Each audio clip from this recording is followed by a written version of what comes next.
సంపద సృష్టిస్తాను అని చెప్పిన ఈ పెద్ద మనిషి ఇప్పుడు ఏమంటా ఉన్నాడు? సంతానమే సంపద అంటున్నాడు. అని అంటూ ఏమంటున్నాడు? ముగ్గురిని కానండి, నలుగురిని కానండి అంటాడు.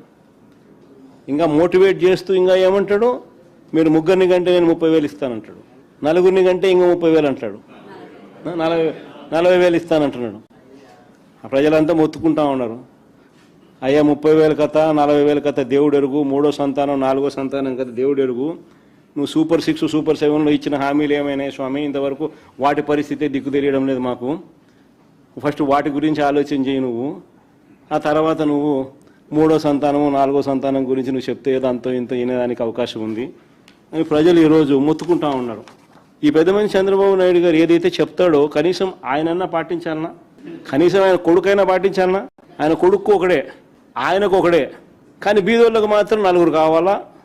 వాళ్ళు చదువుకోకూడదు, వాళ్ళ క్వాలిటీ ఎడ్యుకేషన్ ఇవ్వకూడదు, వాళ్ళకి ఇంగ్లీష్ మీడియం చదువులు ఇవ్వకూడదు, వాళ్ళ బతుకులు ఎప్పుడూ చితికిపోయి ఉండాలా అనే ఆలోచన, దిక్కుమాలిన ఆలోచన చేయగలిగిన వ్యక్తి ఈ ప్రపంచంలో ఎవడన్నా ఉన్నాడంటే ఒక చంద్రబాబు తప్ప ఇంక మూడోవాడు ఎవడు ఉండడు.